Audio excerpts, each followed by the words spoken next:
أعوذ بالله من الشيطان الرجيم بسم الله الرحمن الرحيم بل متعنا هؤلاء وآباءهم حتى طال عليهم العمر أفلا يرون أنا نأتي الأرض ننقصها من أطرافها أفهم الغالبون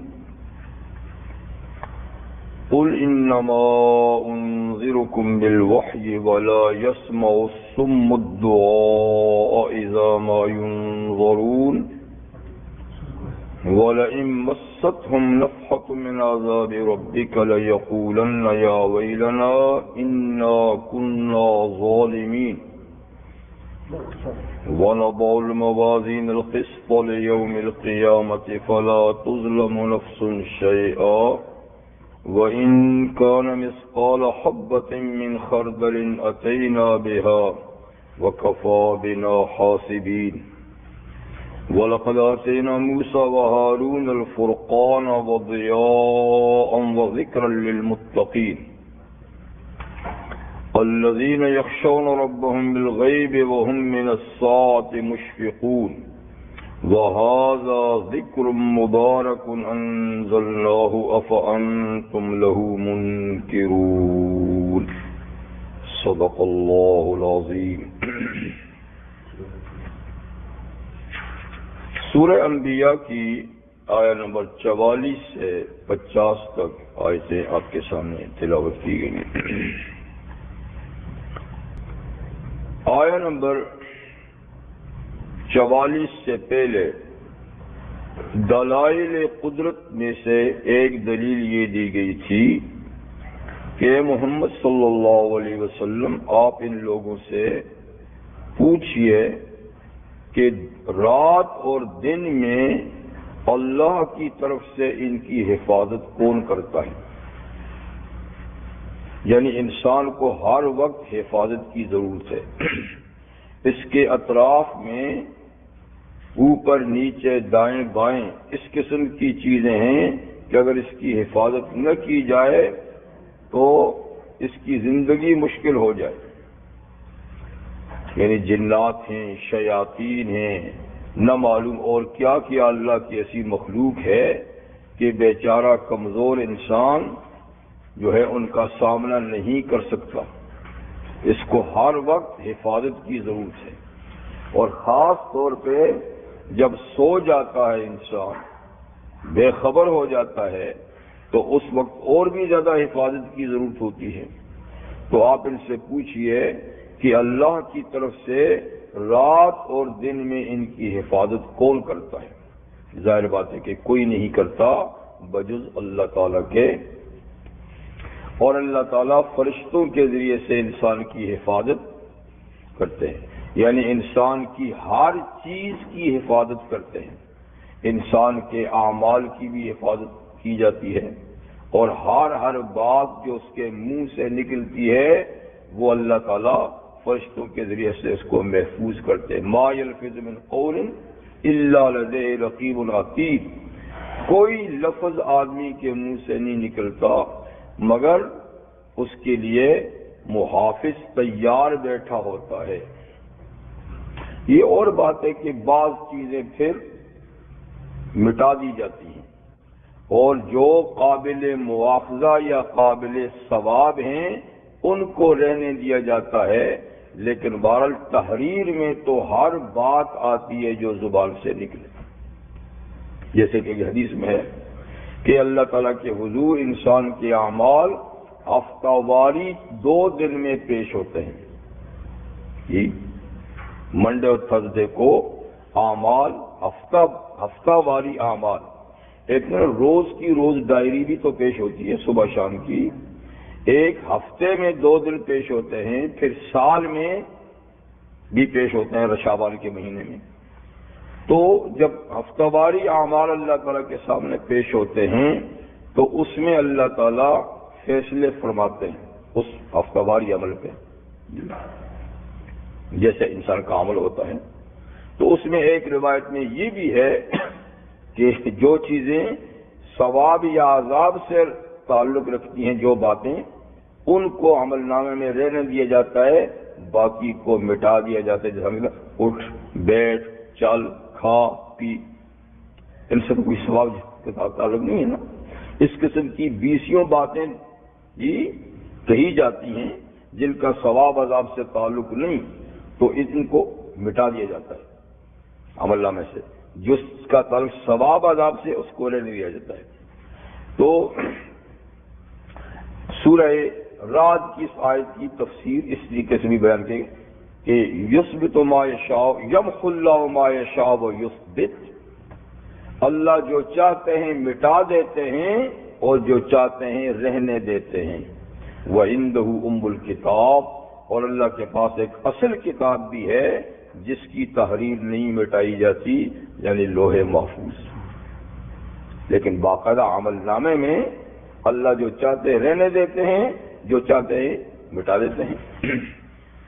تو بہرحال عمل بھی محفوظ، خود انسان کی بھی حفاظت کی جاتی ہے، فرشتے دن رات اس کی حفاظت میں رہتے ہیں.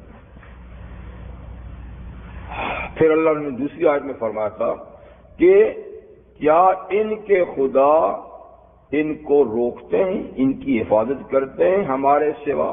ہم اپنی حفاظت ہٹا دیں تو جن کو یہ خدا مانتے ہیں عبادت، وہ کیا ان سے یعنی ان چیزوں کو تو روکتے ہیں؟ لا یستطیعون انفسہم، وہ تو اپنی حفاظت نہیں کر سکتے بیچارے، ان کی کیا کریں گے؟ وہ تو اپنی حفاظت کے محتاج ہیں، یہ خود ان کی حفاظت میں لگے رہتے ہیں کہ ان کو کوئی توڑ پھوڑ نہ دے دے، یہ نہ کر دے جی، تو وہ ان کی کیا کریں گے؟ اچھا، پھر اتنی بڑی واضح چیز ہونے کے باوجود یہ کیوں شرک کرتے ہیں؟ پھر کیوں غیر اللہ کو پوچھتے ہیں کہ جن کے ہاتھ میں ان کا نفع نقصان نہیں؟ تو اللہ تعالیٰ فرماتا ہے اس پہ کوئی دلیل نہیں. بات یہ ہے کہ بل متعنا ہؤلاء وآباؤہم، بلکہ ہم نے ان لوگوں کو اور ان کے آباء و اجداد کو دنیا کا فائدہ پہنچایا، خوشحال زندگی دی، مال و دولت عزت سے ان کو نوازا، اور اتنے دیر سے نوازتے رہے کہ حتی طال علیہم العمر، ان پر عمر زمانہ طویل ہو گیا، بڑے عرصے سے ان کو ہم نوازتے رہے، آباء و اجداد سے ان کو نوازتے رہے.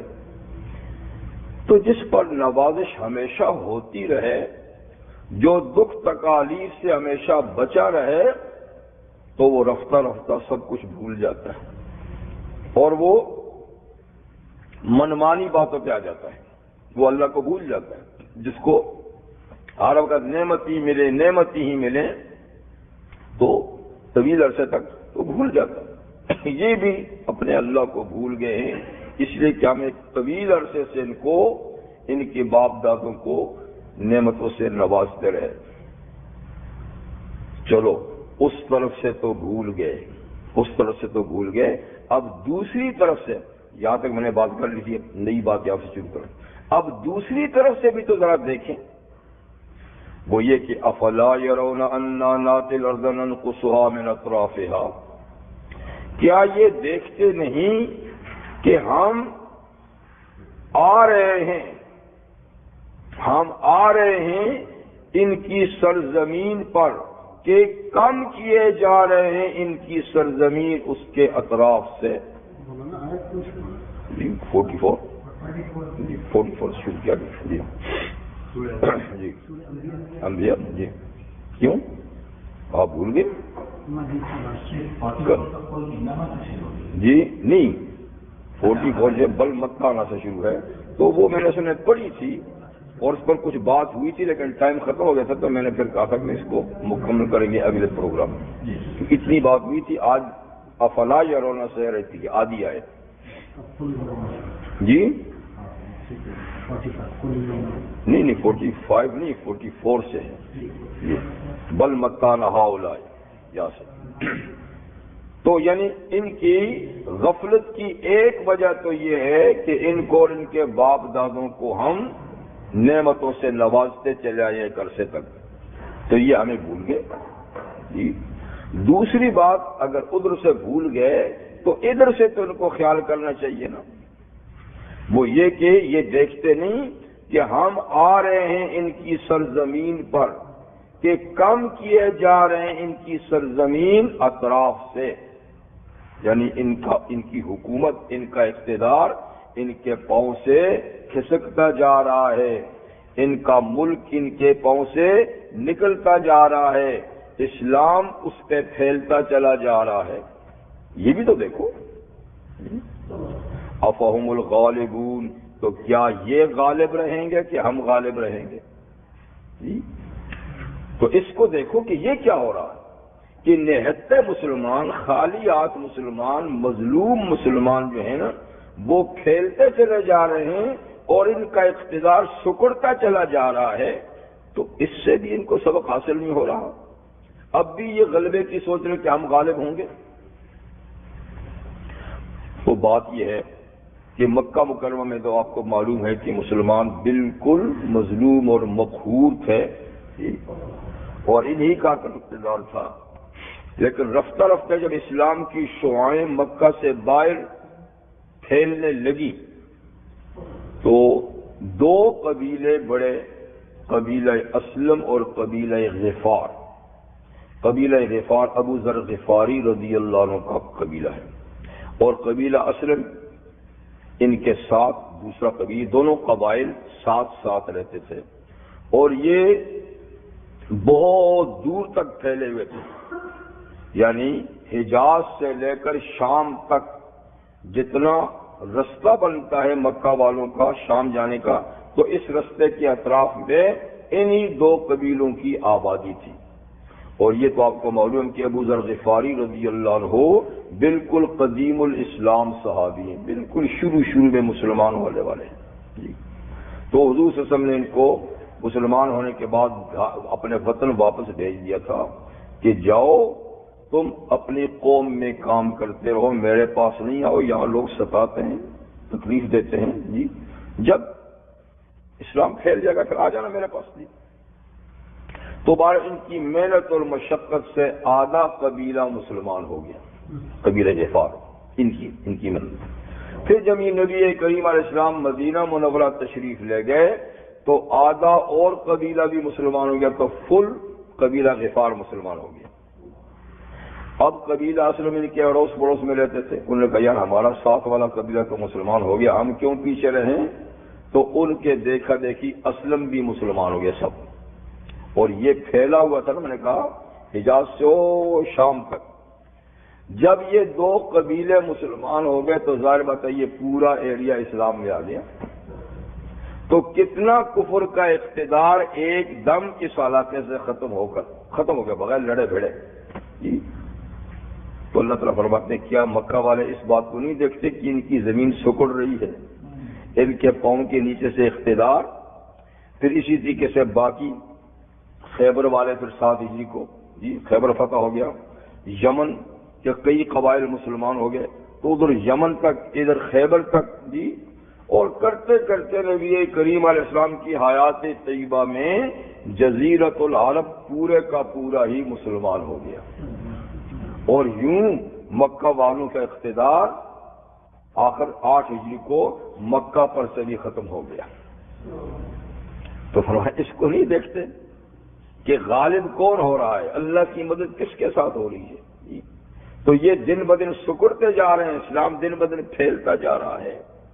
تو اس سے بھی تو ان کی آنکھیں کھلنی چاہیے کہ بات کیا ہے، جبکہ وہ لوگ ان کے مقابلے میں خالی ہاتھ ہیں، ان کے مقابلے میں جنگجو بھی نہیں ہیں، نہتے بھی ہیں، ناتجربہ کار بھی ہیں، غربت اور افلاس بھی ان کے ساتھ ہے، پھر بھی وہ پھیلے جا رہے ہیں۔ یہ اس کو یہ دیکھتے نہیں، افہم الغالبون، کیا یہ غالب ہیں کہ ہم غالب ہیں، یعنی ہم غالب ہیں۔ ٹھیک، تو یہ بھی ایک بڑی نشانی ہے اسلام کی حقانیت کی۔ اچھا، یہ دونوں قبیلے جو مسلمان ہوئے تو ان کی معیشت کا دار و مدار لوٹ مار پر تھا، اور یہ تھے بھی اس شاہراہ پر، تجارتی روڈ پہ تھے نا، جو مکہ سے شام اور مکہ سے مصر جاتا تھا، اسی کے اطراف میں رہتے تھے، تو بس یہ قافلوں کو لوٹ کر گزارا چلاتے تھے۔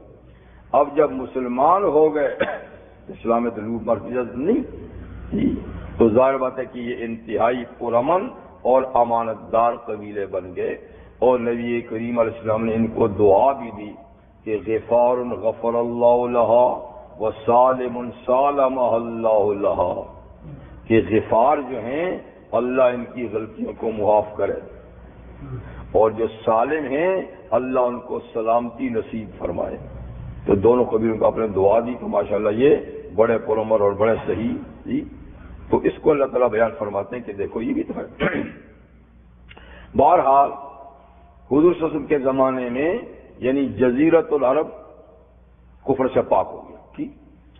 اور پھر آپ کے بعد صحابہ کرام جزیرۃ العرب سے بھی نکل گئے، اور آس پاس کی دو بڑی سلطنتیں جو اس زمانے میں تھیں، ایران اور روم، وہ بھی فتح ہوگی. حضرت عمر کے زمانے میں وہ بھی فتح ہوگی. تو اس طریقے سے اسلام پھیلتے پھیلتے آدھی دنیا تک صرف 50 سالوں میں پہنچے، صرف 50 سالوں میں آدھی دنیا فتح کر دی.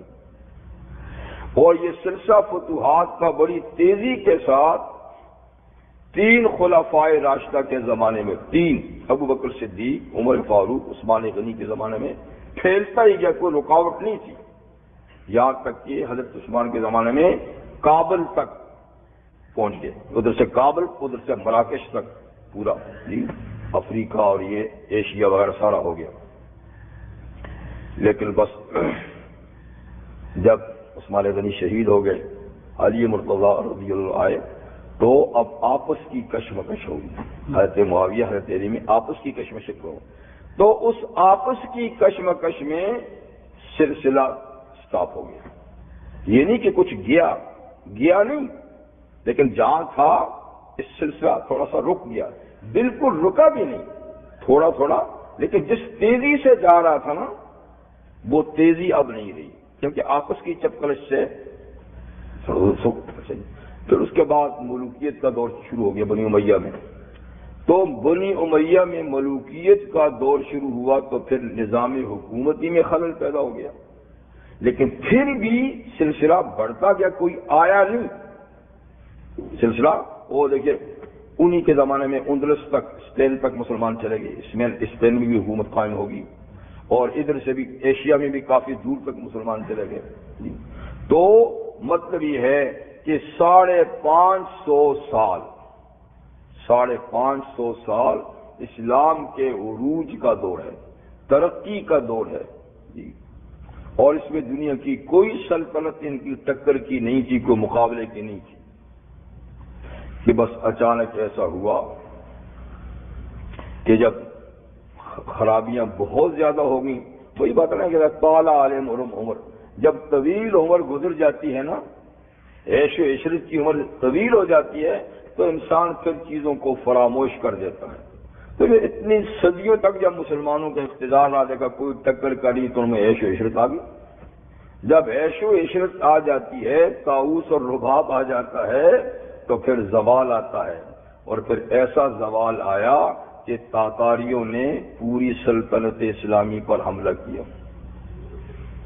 اور ایسا تہس نہس کر دیا ان جنگلی لوگوں نے آ کر کہ 1 کروڑ مسلمان اس میں ذبح ہوئے. تاتاری 1 کروڑ. اور علمی سرمایہ جو تھا مسلمانوں کا، وہ سارے کا سارا دجلہ میں ڈال دیا گیا. سب کتابیں جو لکھی گئی اس میں پرنٹ کتابیں تو نہیں ہوتی تھی نا، وہ تو کچی شہی سے لکھی کتابیں تھیں، وہ سب دریا میں ڈالی. اور اتنا بڑا کتب خانہ تھا کہ دریا میں کتابوں کا پل بن گیا. اور اس کچی سیاہی سے پانی کا کلر بدل گیا، عرصے تک پانی کا کلر جو ہے نا وہ سیاہی آلود ہو گیا. کتنا تحریری سرمایہ تھا. تو کتنا علمی نقصان ہوا اور کتنا جانی نقصان ہوا جی. یعنی جیسے کہ اب اٹھنے کے قابل نہیں رہیں گے، لیکن اٹھاتا بھی تو اللہ تعالیٰ ہی ہے. تو اس سزا کے بعد انہی تاتاریوں کو اللہ نے اسلام کا پاسبان بنا دیا، وہ مسلمان ہوئے. پھر آگے انہوں نے اسلام دنیا میں پھر دوبارہ پھیلایا. لیکن خیر اس کے بعد سے اب تک مسلمان سنبھل نہیں سکے. یعنی بیچ میں کچھ تھوڑے بہت دور تو آئے جی، لیکن وہ چیز جو 550 سال تک رہی نا وہ پھر دوبارہ نہیں ہے۔ آج ماشاءاللہ بھی دنیا میں مسلمان بڑی تعداد میں حکمران ہیں، لیکن وہ حکومت نہیں ہے جو اس زمانے میں تھی۔ نہیں تاتاری ترک وغیرہ، اور یہ پیچھے منگول خان چنگیز وغیرہ۔ تو بہرحال مطلب یہ ہے کہ اب آزاد تو ہیں ماشاءاللہ، لیکن یہ آزادی برائے نام ہے۔ اب بھی دوسروں کے اعلی کار ہیں اور دوسروں سے خائف ہیں۔ تو کبھی مطلب یہ تھے کہ آیت بتاتی ہے کہ کبھی اللہ فرماتے ہیں کہ ایسا وقت تھا کہ کفر کے پاؤں سے زمین کھسک رہی تھی۔ آج بدقسمتی سے ہمارے پاؤں کے نیچے سے زمین کھسک رہی ہے اور دشمن اس پہ قبضہ کیے چلا جا رہا ہے۔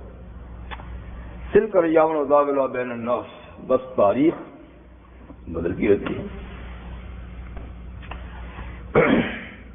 قل انما انذرکم بالوحی ولا يسمع الصم الدعاء اذا ما ينذرون، کہہ دیجئے اے محمد صلی اللہ علیہ وسلم کہ بے شک لوگوں میں تمہیں اللہ کی وحی کے ذریعے سے ڈراتا ہوں، یعنی میرا ڈرانا مبنی بر حقیقت ہے۔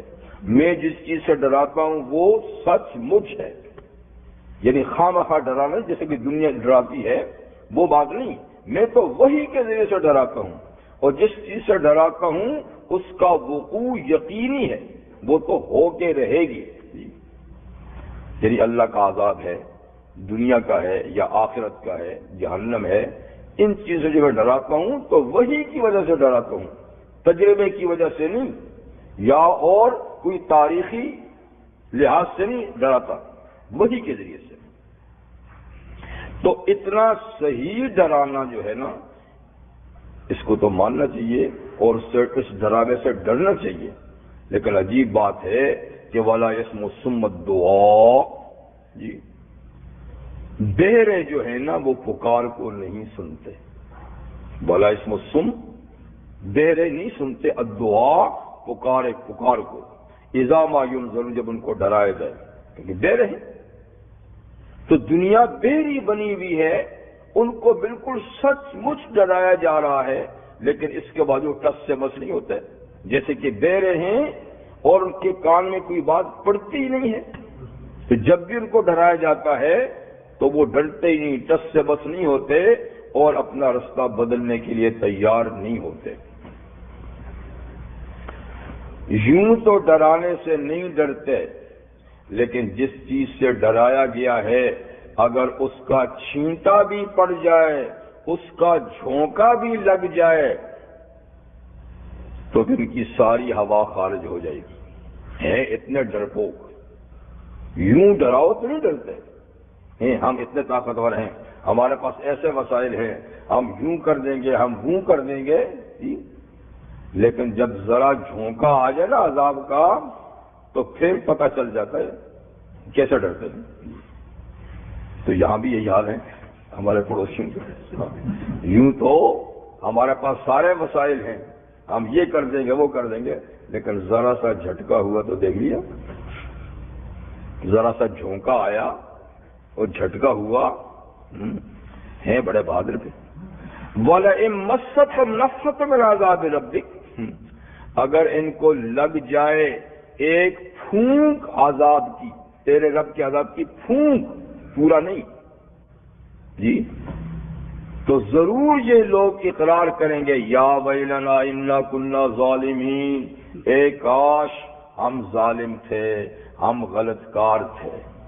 یوں اپنی غلطی نہیں مانیں گے کبھی، لیکن جب جھٹکا لگ جائے عذاب کا تیرے رب کی طرف سے تو فوری طور پہ اپنے جرائم کا یہ اقرار کریں گے، ہائے غلطی، ہائے یہ ہے۔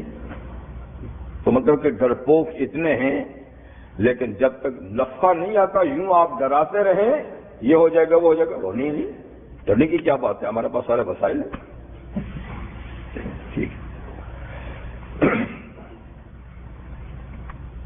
اب یہاں سے معاد کا ذکر ہے قیامت کا، کیونکہ سورہ مکی ہے نا، تو مکی صورتوں میں معاد کے مسائل کا بھی ذکر ہوتا ہے، تو یہ بھی پیچھے معاد کا ذکر ہوتا چلا ہے، لیکن اب وہاں پیش آنے والی بعض باتوں کا ذکر ہے جو آخرت میں پیش ہوں گی. وہ یہ کہ وَنَضَعُ الْمَوَازِينَ الْقِسْطَ لِيَوْمِ الْقِيَامَةِ، اور ہم قیامت کے دن انصاف کے ترازو رکھیں گے. یعنی قیامت برحق ہے اور قیامت اپنے وقت پہ آئے گی، اور قیامت کا وقت اللہ نے کسی کو نہیں بتایا، لیکن وہ ایک حقیقت ہے، واقعہ ہو کے رہے گی. اور جب قیامت وقوع پذیر ہوگی تو وہاں کیا کچھ ہوگا، جو اور کئی باتیں ہوں گی. تو اس میں ایک بات یہ بھی ہوگی کہ اس زندگی میں جو لوگوں نے نیک اور بد کام کیے ہیں ان کو وزن کیا جائے گا، تولا جائے گا. اور تولنے کے لیے باقاعدہ ہم کیا ہے، موازین، یہ میزان کی جمع ہے. میزان ایک ترازو کو کہتے ہیں تو موازین اس کی جمع ہے. باقاعدہ تولنے کے لیے ترازو قائم کریں گے، ترازو کے ذریعے سے اعمال تلیں گے. اب سوال یہ کہ ترازو ایک ہی ہوگا جس میں ساری مخلوق کے اعمال تلیں گے یا کئی ہوں گے؟ تو یہاں لفظ تو یہ بتاتا ہے کہ کئی ہوں گے، کیونکہ جمع ہے، کئی ترازو ہوں گے جن میں اعمال تلیں گے. اچھا، اور کئی اعمال تلیں گے کئی ترازو میں، تو کیا وہ ہر قوم یا امت کے لحاظ سے کئی ہوں گے جی، یا اعمال کی قسموں کے لحاظ سے کئی ہوں گے کہ فلاں عمل فلاں ترازو میں تلے گا، فلاں عمل فلاں ترازو میں تلیں گے اس لحاظ سے. اور یا یہ کہ ایک ہی ترازو ہوگا اور اس ترازو کی عظمت اور بڑائی کے لیے اللہ نے جمع کا لفظ استعمال کیا کہ کیونکہ کبھی ایک چیز جو بڑی باعظمت ہوتی ہے نا اس کے لیے جمع کا لفظ استعمال کرتے ہیں نا جی، عظمت کی وجہ سے. تو عظمت کی وجہ سے اس کے لیے موازین کا لفظ استعمال ہوگا. بار اللہ تعالیٰ بہتر جانتے ہیں، لیکن اتنی بات ہے کہ میزان عمل ہوگا، اعمال تولیں گے. سورہ اعراف میں بھی اعمال کے تلنے کا اللہ تعالیٰ نے ارشاد فرمایا ہے جی کہ اعمال ہم تولیں گے، اور اعمال کا تلنا برحق ہے، واقعی برحق ہے. اب کس میں تولیں گے؟ تو یا اس کا مطلب کہ ترازو میں تولیں گے یا ترازوؤں میں تولیں گے جی. اچھا، یہ اہل سنت والجماعت کا عقیدہ ہے کہ اعمال باقاعدہ تولیں گے، ٹھیک ہے نا. اور اس کے لیے صاف لفظ میں اللہ تعالیٰ فرماتے کہ ہم اعمال کو تولیں گے. لیکن کچھ گمراہ فرقے جیسے کہ معتزلہ وغیرہ ہیں تو وہ اعمال کے تلنے کا عقیدہ نہیں رکھتے، کہ اس لیے کہ اعمال آراز ہیں، اجسام نہیں. یعنی اعمال کوئی ٹھوس چیزیں نہیں ہیں کہ جس کو ترازو میں رکھا جائے گا. یہ تو عارض ہے، ان کا کوئی جسم، ان کا کوئی وجود نہیں ہے. صرف یہ اللہ کے علم میں ہے کہ یہ ہیں یہ ہیں یہ ہیں. تو صرف یہاں تولنے کا مطلب یعنی اللہ کا علم ہے کہ اللہ تعالیٰ فرماتے ہیں کہ ہمارے پاس سب لوگوں کے اعمال کا علم ہے، کیونکہ تلتی وہ چیزیں جو یعنی جسم رکھتی ہو، ان کے جسم تو ہے نہیں.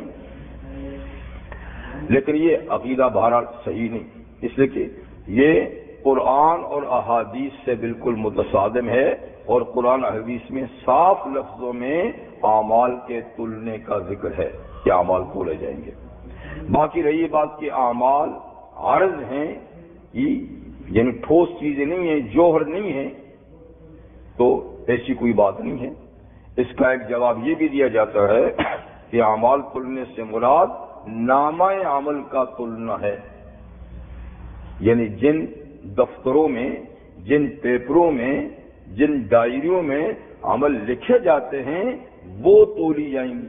تو وہ تو اجسام ہیں. یعنی یہ ایک قول ہے. اور ایک قول یہ بھی ہے کہ خود صاحب عمل تولے گا. وہ لوگ تولے جائیں گے جنہوں نے نیک برے عمل کیے ہیں. خود آدمی صاحب عمل تولے جائیں گے. تو ظاہر بات ہے کہ صاحب عمل جو ہے وہ تو ٹھوس ہی چیز ہے نا، اسی کو ترازی میں رکھا جائے گا جس نے عمل کیا ہے. اس کی تائید ایک حدیث سے بھی ہوتی ہے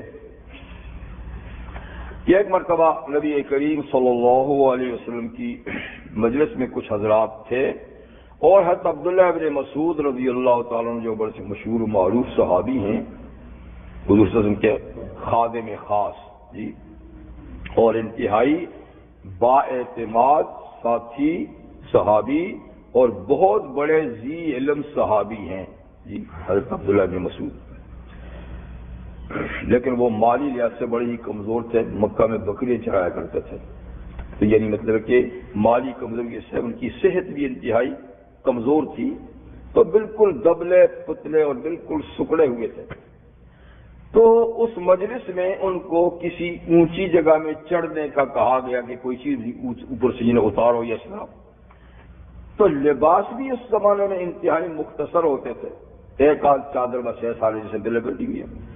تو وہ جب اوپر چڑھنے لگے تو یعنی ان کا جو کمبل یا ٹاٹ یا جو بھی پہنا ہوا تھا نا، وہ جب اوپر چڑھے تو ان کی پنڈلیاں جو ہے نا بالکل ویسے بھی نظر آتی تھیں، لیکن اب ذرا زیادہ نظر آئیں تو سب کی نظریں پڑی تو بالکل دبلی پتلی اور سکڑی ہوئی پنڈلیاں تھیں۔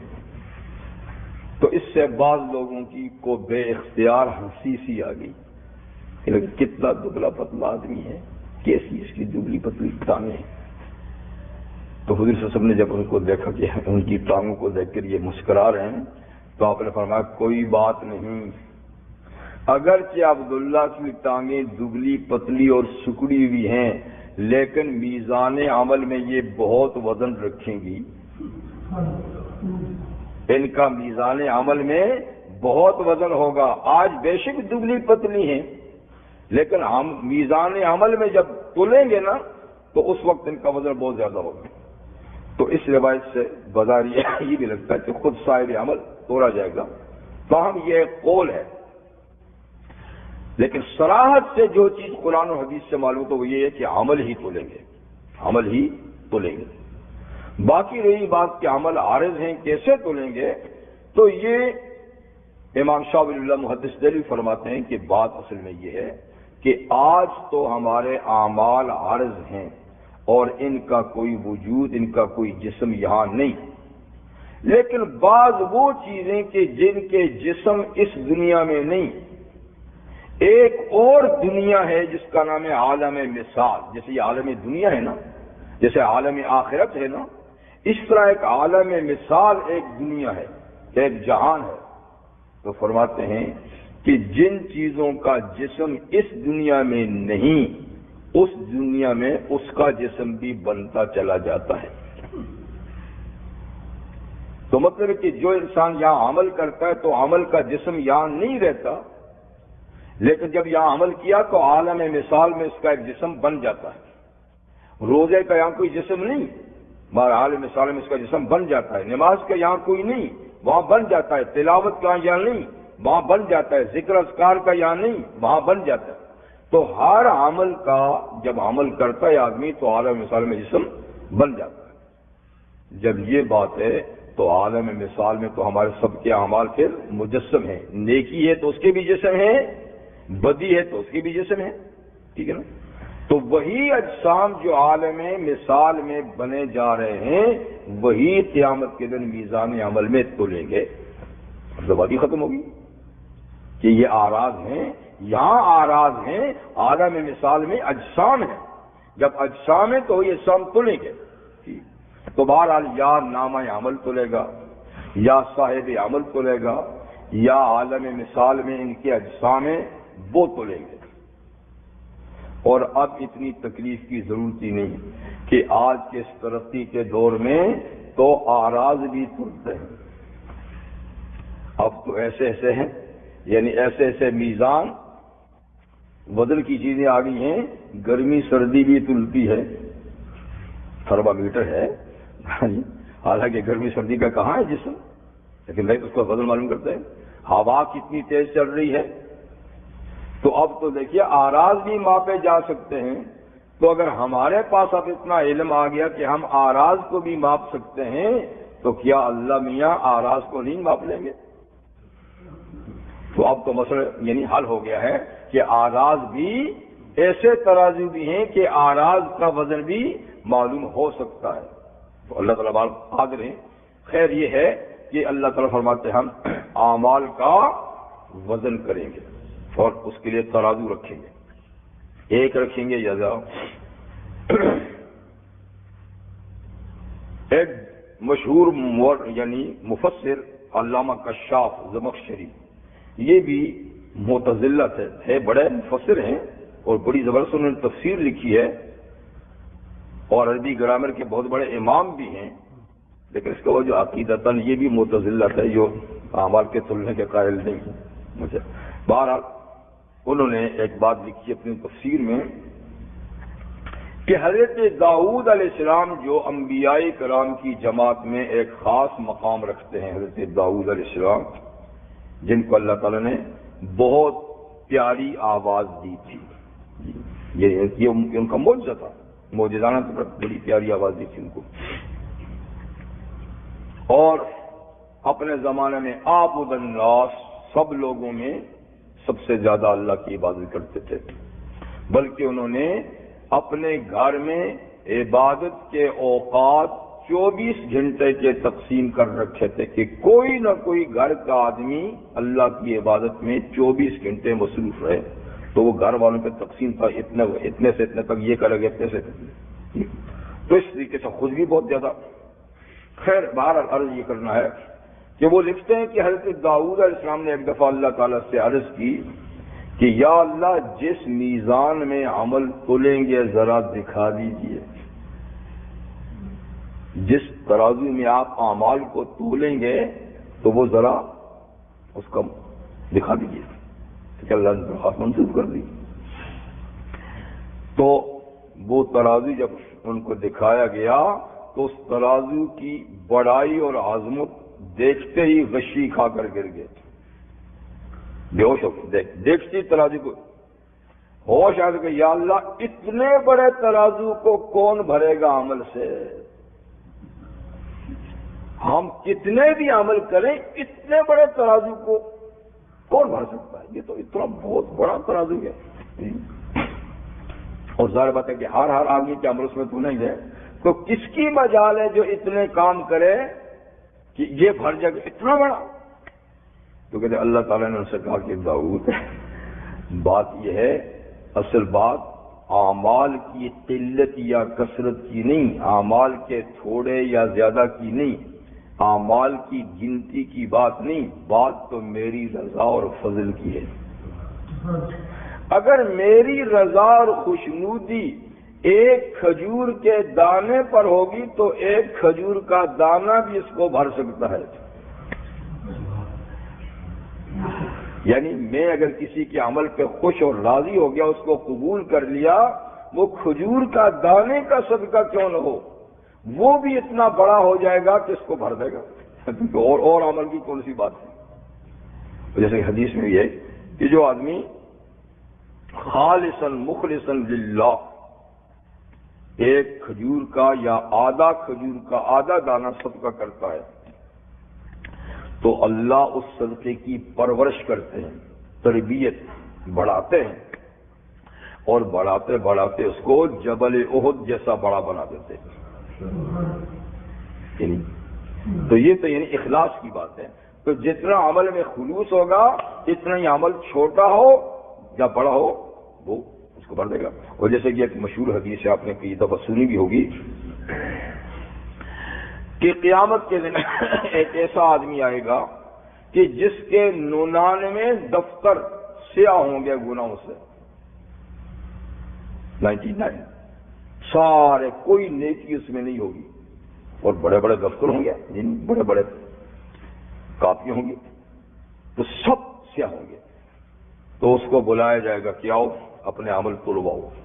کہے گا یا اللہ کیا تلواؤں, سارا کچرا بھرا ہوا ہے, ایک نیکی ان میں ہے نہیں ہے, میں نے پڑھ کے دیکھ لیا ایک نیکی بھی نہیں ہے, تو رکھ کے کیا کروں گا, دوسرے پلڑے کے لیے تو میرے پاس ہے ہی کچھ نہیں, یہی ہے تو یہ سارا ایک ہی پلڑے کا سامان ہے, کوئی نیکی تو ہے.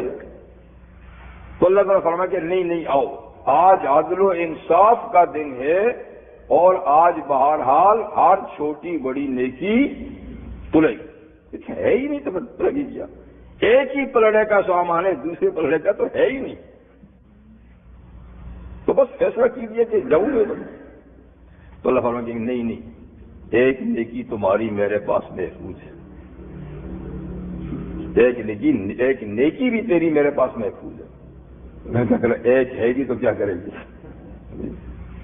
یعنی اتنا ڈھیر تو گناہوں کا ہے، تو ایک نیکی اگر انہوں نے ڈالی تو فرمائیں کہ نہیں، آج انصاف کا دن ہے اور اعمال تولیں گے، اس لیے آؤ تم یہاں کھڑے ہو، آئے گا بارہ، تو وہ ایک پلڑے میں سارا سامان رکھا جائے گا تمہار پورا، اور دوسری میں ایک چھوٹی سی پرچی ہوگی، میں کہوں لا الہ الا اللہ محمد الرسول اللہ، تو وہ دوسرے پلڑے میں رکھی جائے گی۔ جب رکھی جائے گی تو ایک دم اس کے وزن سے وہ زمین پہ بیٹھ جائے گا، اور یہ 99 دفتروں اوپر ہو جائیں گے۔ تو دیکھیں اب 99 دفتر اور ایک پرچی، لیکن اس پرچی میں کیا ہے؟ کلمہ توحید، کلمہ اسلام۔ تو اس کا یہ مطلب نہیں ہے کہ اس نے کہیں پہلے کلمہ پڑھا تو اس کے بعد یہ سارے گناہ کرتا رہا، اس کا مطلب یہ ہے کہ کہیں اس نے بالکل آخر میں مرنے سے پہلے سچی توبہ کی ہوگی اور کلمہ پڑھ کے مرا ہوگا، اور جس آدمی نے آخر میں سچی توبہ کر کے کلمہ پڑھ کے مرا، اس کے پچھلے گناہوں کا صفایا ہو جاتا ہے، تو توبہ سے معاف ہو جاتے ہیں۔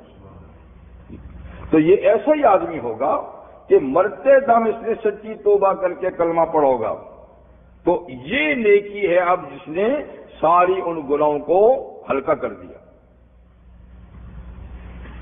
تو بات وہی ہے کہ جس پہ اللہ کی نظر آ جائے وزن اسی کا ہوگا، جو اللہ کو عمل محبوب پیارا ہو جائے فیصلہ اسی پہ ہوگا، باقی گنتی اللہ تعالیٰ کے ہاں نہیں ہے، صرف وزن ہے۔ گنتی نہیں کہ کتنی نمازیں پڑھی تھی، کتنے روزے رکھے تھے، کیسی نماز پڑھی تھی،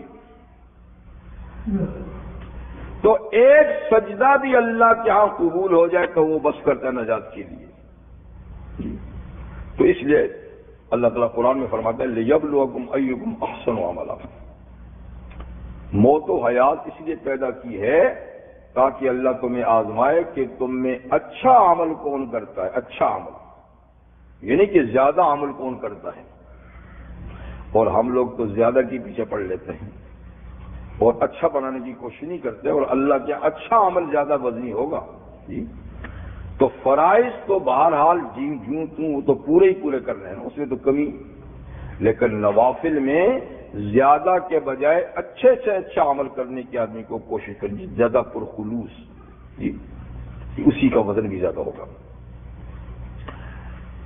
تو نزل موازین القسط لیوم القیامہ، ہم قیامت کے دن انصاف کے ترازو رکھیں گے، فلا تظلم نفس شیئا، تو کسی آدمی پہ کچھ بھی ظلم نہیں ہوگا، وَإِنْ كَانَ مِثْقَالَ حَبَّةٍ مِّنْ خَرْدَلٍ أَتَيْنَا بِهَا، اور اگر کسی کا کوئی عمل رائی کے دانے کے برابر بھی ہوگا، خردل سرسوں کا دانہ، رائی کا دانہ، یہ یعنی مطلب یہ نہیں کہ اتنا ہی عمل ہوگا، مطلب یہ ہے کہ چھوٹے سے چھوٹا عمل بھی ہوگا، جیسے کہ دوسری آیت میں نا مَن یعمل مثقال ذرۃ،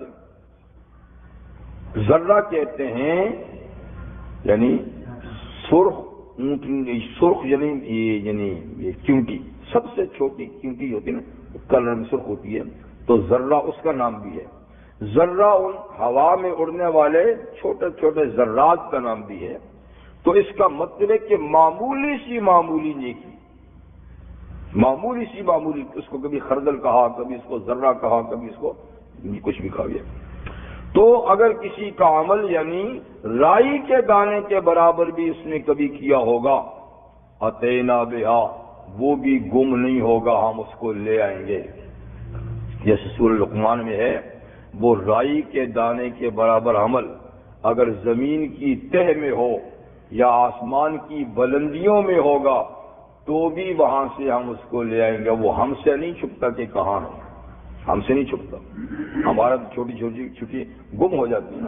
اللہ فرماتے کہ مجھ سے کوئی تمہارا عمل چھوٹا ہو یا بڑا گم نہیں ہوگا، ہم لائیں گے۔ وَكَفَىٰ بِنَا حَاسِبِينَ، اور ہم کافی ہیں حساب لینے والے. تو یہ معاملہ یعنی آخرت میں ہوگا. لیکن یہ وزن اعمال جو ہے نا، وزن اعمال ان لوگوں کا ہوگا کہ جن کے اعمال نیک و بد ہوں گے، اور جن کی پاس ایک نیکی بھی نہیں، ایک نیکی بھی نہیں. تو سورہ کاف کے آخر میں فَلَا نُقِيمُ لَهُمْ يَوْمَ الْقِيَامَةِ وَزْنًا، ہم ان کے لیے وزن کریں گے. ہے ہی کچھ نہیں، وزن کیا؟ یعنی دوسرے پلڑے کے لیے ہے ہی کچھ نہیں، تو پھر وزن کس بات کا ہوگا؟ تو اس لیے کافر کا کوئی وزن نہیں ہوگا، کافر کے عمل کا کوئی وزن نہیں ہوگا، کیونکہ دوسری طرف نیکی ہی نہیں نا. کفر کی وجہ سے ادھر کوئی نیکی ہی نہیں ہے. اور جو کچھ نیک سمجھ کے اس نے کیا تھا، جیسے کافر بھی نیکی سمجھ کے کرتے نا کچھ نہ کچھ، جو نیکی سمجھ کے اس نے کیا تھا وہ تولنے سے پہلے ہی وہ نیکیاں اڑا دی جائیں گی پھونک مار کے. پہلے بتائی جائیں گی کہ یہ تیرے اچھے کام بھی ہیں، لیکن چونکہ ایمان ان کے ساتھ شامل نہیں اس لیے ان میں کوئی وزن نہیں. ایمان سے نیکی میں وزن ہوتا ہے، ایمان نہیں تو کافر کے بڑے سے بڑا عمل بھی وزن نہیں رکھے گا، تو اس کو اللہ تعالیٰ ہوا منصورہ کر دیں گے، بکھرے ہوئے ذروں کی طرح اڑا دیں گے قیامت کے میدان میں. تو اب کچھ نہیں رہے گا، لہذا کافر کے عمل نہیں تولیں گے. اسی طریقے سے کہ جس کے پاس بدی اور گناہ نہیں، ساری نیکیاں ہی نیکیاں ہیں، تو اس کے اعمال بھی نہیں تولیں گے. جیسے انبیاء کرام، انبیاء کرام کے پاس تو کوئی گناہ ہے ہی نہیں، معصوم ہیں، سب نیکیاں نیکیاں ہیں، تو نبی کے اعمال بھی نہیں تولیں گے. یا اس طریقے سے آپ کہیں نابالغ ہے یا دیوانہ ہے یا اس قسم کا کہ جس پہ اللہ کا قانون لاگو نہیں، تو ایسے لوگوں کے اعمال بھی نہیں تولیں گے. بس اعمال انہی کے تولیں گے کہ جن کے پاس نیکی بدی دونوں قسم کی چیزیں ہیں. پھر فیصلہ ہوگا، جو پلڑا وزنی ہوگا اس پہ فیصلہ ہوگا. یہ نہیں کہ دوسرے پلڑے میں کچھ نہیں. اگر نیکی کا پلڑا جھک گیا، تھوڑا سا بھی جھک گیا، چھٹانک برابر بھی، آدھی چھٹانک برابر بھی ادھر جھک گیا، تو اس کی فیصلہ ہو جائے گا کامیابی کا. ٹھیک ہے نا؟ اور اگر اس طرف کا پلڑا جھک گیا، چاہے تھوڑا سا بھی جھک گیا، تو فیصلہ ہو جائے گا ادھر جانے کا. اگرچہ سزا کاٹ کے پھر چلا جائے گا، لیکن جانے کا فیصلہ ہو جائے گا. اور اگر بیلنس برابر رہا نیکی بدی کا بالکل، تو اس کو آراف میں بھیج دیا جائے گا. آراف وہ جو جنت اور دوزخ کے بیچ میں ایک دیوار ہوگی، بہت بڑی دیوار ہوگی، بڑی لمبی چوڑی. تو ان لوگوں کو وہاں کچھ عرصے کے لیے رکھا جائے گا جن کا بیلنس برابر تھا، جی، تاکہ ان کا وہاں رہنے سے جنت کا بیلنس تھوڑا سا بڑھ جائے. تو پھر ان کو جنت میں بھیج دیا جائے گا. یعنی ادھر نہیں بھیجیں گے، ادھر بھی نہیں، لیکن بیچ میں رکھیں گے. تو وہ عذاب کی جگہ نہیں ہوگی، لیکن انتظارگاہ تو ہوگی نا، انتظارگاہ میں رکھیں گے. تو یہ ہوگا. قیامت کے دن وزن اعمال کے ذکر کے بعد اللہ تعالیٰ فرماتے ہیں وَلَقَدْ آتَيْنَا مُوسَىٰ وَهَارُونَ الْفُرْقَانَ. کیونکہ یہ سورہ انبیاء ہے تو اس میں کچھ انبیاء کرام کے واقعات بھی اللہ نے ذکر فرمائے ہیں، یعنی ان کا طریقہ تبلیغ کیا رہا، اور انہوں نے امتوں یعنی اپنی امتوں کی طرف سے ملنے والے دکھ اور تکالیف پر کتنا صبر کیا، اور اپنا پروگرام کیسے وہ چلاتے رہے تاکہ اس سے نبی کریم علیہ السلام اور آپ کی امت کو تسلی ملے. تو اس لیے اب یہاں سے انبیاء کرام کا سلسلہ آخر تک چلے گا، بالکل آخر سے پہلے تک چلے گا، جن میں سب سے پہلے موسیٰ اور ہارون علیہ السلام دونوں بھائیوں کا ذکر ہے. پھر حضرت ابراہیم علیہ السلام، پھر دیگر انبیاء کرام کا مختصر کسی کا صرف نام ہی ہوگا کہ دعوت کیسے دی، جواب کیسے ملا، اور اللہ کے ساتھ ان کی بندگی کا تعلق کیسے رہا. انبیاء کا اللہ کے ساتھ بندگی کا تعلق کیسے رہا کہ یدعوننا رغبا ورہبا، کہ یہ سارے انبیاء اکرام صرف ہمیں پکارتے تھے، صرف ہمیں پکارتے تھے، اور کیسے؟ رغباً و رہبا، ہماری نعمتوں میں رغبت کرتے ہوئے، ہمارے عذاب سے ڈرتے ہوئے، یعنی خوف اور امید کے درمیان رہتے ہوئے انبیاء ہم سے ہی دعائیں مانگا کرتے تھے۔ یہ جملہ آئے گا تو وَلَقَدْ آتَيْنَا مُوسَىٰ وَهَارُونَ الْفُرْقَانَ وَضِيَاءً وَذِكْرًا لِّلْمُتَّقِينَ، بالیقین ہم نے موسیٰ اور ہارون علیہ السلام کو حق باطل میں فرق کرنے والی چیز دی۔ اس سے مراد تورات بھی ہے کہ تورات میں حق اور باطل میں فرق کرنے والے دلائل موجود تھے۔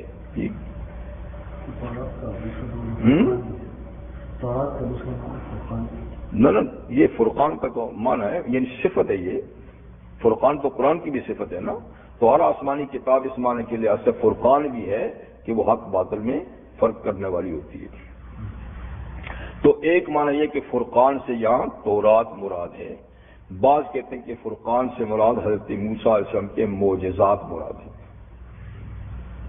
جیسے عصائے موسیٰ اور ید بیضا وغیرہ جو اور ان کو معجزات ملے تھے نا، یہ بھی فرقان تھے کہ ان کو دیکھ کر بھی حق اور باطل میں فرق کیا جا سکتا ہے۔ وضیاء اور روشنی، فرقان بھی ان کو ملا، وضیاء اور روشنی۔ تو جو حضرات فرقان کہتے ہیں کہ یہ ان کے معجزات ہیں، تو کہتے ہیں ضیاء یہ تورات ہے، یا کہنا روشنی، کیونکہ قرآن مجید میں تورات اور انجیل اور قرآن حکیم کو نور بھی کہا ہے، ضیاء روشنی، کہ ہم نے موسیٰ علیہ السلام کو کتاب دی فیہ ہدی و نور، کہ اس میں ہدایت کی باتیں اور اس میں روشنی ہے۔ اس طرح انجیل کے بارے میں فرمایا کہ فیہ ہدی و نور، اور قرآن مجید کے بارے میں قد جاءکم من اللہ نور و کتاب مبین، اور انزلنا الیکم نورا مبینا۔ تو نور یہ آسمانی کتابوں کی ایک صفت ہے کہ کتابیں سراپا نور ہے، لائٹ ہے، روشنی ہے۔ وہ ذکر یہ تیسری صفت ہے، اور وہ نصیحت بھی تھی، فرقان بھی، ضیاء بھی، اور ذکر نصیحت سے بھرپور، للمتقین۔ لیکن یہ چیزیں کن لوگوں کے لیے مفید ثابت ہوئیں؟ آئی تو ہر ایک کے لیے تھی، فرقان، ضیاء، نور، لیکن فائدہ کنہوں نے اٹھایا؟ متقین۔ تو جب متقین نے فائدہ اٹھایا تو جیسے کہ یہ آئی ہی متقین کے لیے ہے، جیسے قرآن حکیم کے لیے نا ہدی للمتقین، اس لحاظ سے کہ یعنی متقی لوگ قرآن سے ہدایت حاصل کرتے ہیں، ورنہ یہ بھی کہا کہ ہدی للناس، یعنی آیا تو سب لوگوں کے لیے ہادی بن کر، لیکن ہدایت حاصل کس نے کی؟ متقین۔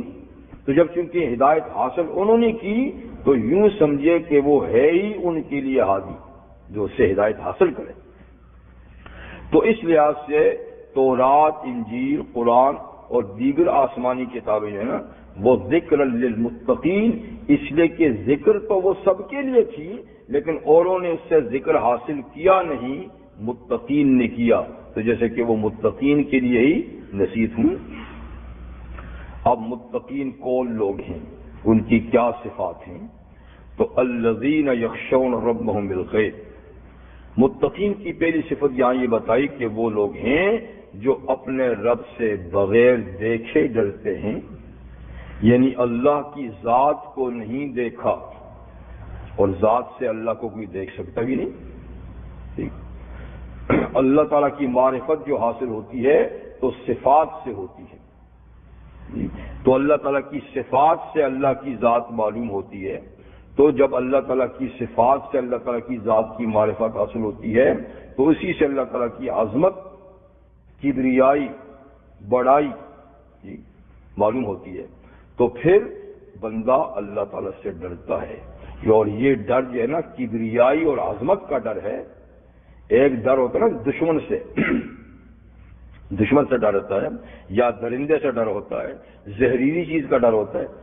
ایک ہوتا ہے عظمت کا، جیسے بیٹا باپ سے ڈرتا ہے، تو باپ کی دشمن تو نہیں ہے،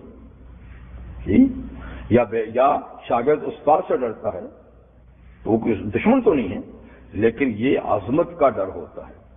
اسی طریقے سے اللہ تعالیٰ کا ڈر جو بندوں کے دلوں میں ہے تو اللہ تو ارحم الراحمین ہیں، اور وہ تو ودود ہیں، وہ تو رؤوف ہیں، حنان ہیں، منان ہیں۔ اللہ تعالیٰ سے ڈرنے کا مطلب کیا ہے؟ یعنی اللہ کی عظمت اور اس کی کبریائی کا ڈر۔ تو متقین لوگ یخشون ربهم بالغیب، اپنے رب سے ڈرتے ہیں بغیر دیکھے، کیونکہ اللہ تعالیٰ کو دیکھا تو نہیں۔ دوسری چیز وَهُم مِّنَ السَّاعَةِ مُشْفِقُونَ، اور متقین وہ ہیں جو قیامت سے بھی ڈرتے ہیں۔ تو قیامت کا ڈر بہرحال وہ دشناک چیز ہے، قیامت کا خوف، قیامت کا ڈر وہ تو ہے ہی دشناک چیز۔ جیسے ان زلزلۃ الساعۃ شیء عظیم یوم ترونها، تو قیامت کا ڈر جو ہے وہ تو ہے ہی، وہ زلزلہ، وہ جھٹکا، وہ تو ہے ہی اتنی خوفناک چیز کہ وہاں تو انسان اس سے ڈرتا ہے ہی ہے۔ تو مطلب یہ ہے کہ متقین وہ ہیں جو اپنے رب سے بغیر دیکھے ڈرتے ہیں، اور وہ قیامت کا ڈر بھی رکھتے ہیں، اس لیے وہ اپنی زندگی اس طریقے سے گزارتے ہیں کہ قیامت میں بھی بے خوف رہیں اور اللہ بھی ناراض نہ ہو۔ تو ایسے ہی لوگوں کے لیے کتاب تورات کیا تھی؟ نصیحت بھی تھی، ضیاء بھی تھی، اور ان کے لیے فرقان بھی تھی۔ یہ تو قرآن مجید کے، یہ تو یعنی تورات کے بارے میں فرمایا۔ اب اللہ تعالیٰ قرآن کے بارے میں فرماتے ہیں وَهَذَا ذِكْرٌ مُبَارَكٌ أَنزَلْنَاهُ، اور یہ کتاب مبین، یہ کتاب جو ہے نا یہ بھی ذکر، جیسے وہ ذکر تھی یہ بھی کیا ہے؟ نصیحت ہے۔ وہ نصیحت تھی، یہ بھی کیا ہے؟ نصیحت ہے۔ اور مبارک، سورہ انعام میں بھی قرآن مجید کو کتاب مبارک کہا ہے، برکتوں والی کتاب۔ برکت کہتے ہیں اس اضافے کو جس میں تقدس کے معنی پائے جائیں، یعنی ایک تو عام اضافہ ہوتا ہے نا، تھوڑی چیز زیادہ، تھوڑی چیز زیادہ۔ ایک یہ کہ وہ جو زیادہ ہے وہ مقدس ہے، بہت پاکیزہ ہے۔ تو پاکیزہ چیز جب زیادہ ہونا تو اس کو کیا کہتے ہیں؟ مبارک۔ اور غیر پاکیزہ چیز جب زیادہ ہو نہیں، اس کو مبارک نہیں کہتے، وہ بابرکت نہیں ہے، وہ تو خباثت ہے جتنی بڑھ گئی۔ جی تو ھذا کتاب، ھذا ذکر مبارک، قرآن مجید ایک بابرکت نصیحت کی کتاب ہے، بابرکت۔ انزلنا، کہ ہم نے اس کو نازل کیا ہے، ہم نے اس کو نازل کیا ہے۔ تو ظاہر بات ہے اللہ کی ذات بھی برکت دہندہ ہے، تو اللہ کی طرف سے جو کتاب آئے گی وہ بھی بابرکت ہوگی۔ تبارک الذی نزل الفرقان علی عبدہ لیکون للعالمین نذیرا، برکت دہندہ ہے، برکت دہندہ ہے وہ ذات جس نے اپنے بندے پہ قرآن نازل کیا، فرقان نازل کیا، تاکہ وہ بندہ اس کے ذریعے سے سب جہاں والوں کو ڈرانے والا ہو۔ تو اس کا نازل کرنے والا بابرکت، برکت دہندہ، اور خود کتاب برکتوں سے بھرپور۔ افانتم لہ منکرون، تو یہ تو بابرکت کتاب ہے جو ہم نے نازل کی ہے، چاہیے تو یہ کہ اس کی برکات سے مستفید ہو، فائدہ اٹھاؤ جی، لیکن ہے کیا؟ افانتم لہ منکرون، کیا تم اس کا انکار کرتے ہو؟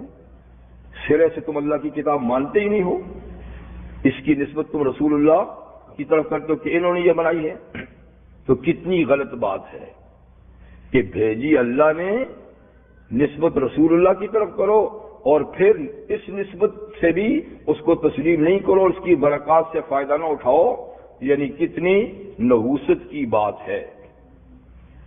اور سورہ صاد میں بھی اللہ تعالیٰ نے قرآن حکیم کو بابرکت کتاب کہا ہے، کتاب انزلناہ الیک لیدبروا آیاتی، کہ یہ کتاب بابرکت جو ہے آپ کی طرف نازل کی ہے تاکہ اس کی آیات میں لوگ غور و فکر کریں، وَلِيَتَذَكَّرَ أُولُو الْأَلْبَابِ، ایک تو اس کی آیات میں غور و فکر کریں، اور یہ فکر محض فکر نہیں، یہ فکر نتیجہ خیز ہونا چاہیے، یعنی اس کا کوئی ریزلٹ ہونا چاہیے، کوئی نتیجہ ہونا چاہیے، اور وہ کیا ہے کہ اس فکر کے بعد عقل والے اس سے نصیحت حاصل کریں۔ اس لیے قرآن یعنی نازل کیا لیدبروا آیاتہ، اس کی آیت میں غور و فکر کریں، اور اس فکر کے نتیجے میں وَلِيَتَذَكَّرَ أُولُو الْأَلْبَابِ، عقل والے اس سے نصیحت حاصل کریں۔ تو کون عقل والے؟ جو آج کے دور میں اپنے آپ کو عقل والے کہتے ہیں، وہ تو قرآن مجید کی طرف دیکھتے بھی نہیں، وہ تو اس کو ایک پرانی کتاب سمجھتے ہیں جو اس زمانے کے ساتھ ہی نہیں دے سکتی، چل ہی نہیں سکتی۔ نہیں، یہاں عقل والوں سے مراد وہ لوگ ہیں جن کو خود قرآن نے عقل والا کہا ہے، خود قرآن نے عقل والا کہا ہے۔ تو قرآن مجید عقل والا کسے کہتے ہیں؟ تو سورہ آل عمران کے آخری رکوع میں اللہ تعالیٰ فرماتے ہیں کہ عقل والے وہ ہیں یذکرون اللہ قیاما وقعودا وعلی جنوبہم ویتفکرون فی خلق السماوات والارض ربنا ما خلقت ھذا باطلا فقنا عذاب النار۔ یہ ہیں عقل والے، وہ لوگ جو قیام قعود جی یعنی کھڑے بیٹھے لیٹے یعنی ہر حال میں اللہ کو یاد کرتے رہتے ہیں، اور دوسری بات یہ ہے کہ وہ ارض و سما کی تخلیق میں غور و فکر کرتے ہیں، اور یہ غور و فکر کر کے نتیجہ یہ نکالتے ہیں کہ اے اللہ، یہ کائنات آپ نے بے مقصد پیدا نہیں کی، فضول پیدا نہیں کی، اس کائنات کا پیدا کرنے میں ایک بہت بڑا آپ کا مقصد ہے۔ اس مقصد کو ہم نہیں سمجھ سکے یا اس سے کوئی صحیح نتیجہ نہیں نکال سکے، سو آپ ہمیں اس غلطی پہ آگ کے عذاب میں نہیں داخل کرنا، اس سے بچانا۔ یعنی آپ نے اتنی بڑی کائنات ہمارے سامنے پیدا کی، چاہیے تھا کہ اس میں غور و فکر کر کے ہم آپ تک رسائی حاصل کرتے، لیکن نہیں کر سکے نا، تو ہماری غلطی ہے۔ ہم نے بے شمار چیزوں میں غور و فکر کیا، اور کائنات میں یہ غور و فکر نہیں کیا کہ اس سے آپ کی معرفت حاصل کریں، تو یہ کتنا بڑا جرم ہے جو ہم سے سرزد ہوا، اور اس جرم کی پاداش میں ہم اس بات کے مستحق ہیں کہ آپ ہمیں سخت سزا دیں، لیکن ہم معافی مانگتے ہیں فقنا عذاب النار۔ جرم تو ہم سے ہوا، جرم کا اقرار کرتے ہیں جی، لیکن ہمیں آپ عذاب نار سے بچائیے، اس کی سزا ہمیں نہ دیجیے۔ تو یہ ہیں وہ عقل مند، اور یہی لوگ ہیں کتاب سے مستفید ہونے والے۔ تو بس اب یہی ختم کر لیتے ہیں انشاءاللہ، آگے پھر دوسری مضمون شروع ہو رہا، پھر حضرت ابراہیم علیہ السلام کا ذکر اس کے بعد شروع ہو رہا ہے۔ سبحانک اللہم بحمدک اشہد ان لا الہ الا اللہ استغفرک واتوب الیک۔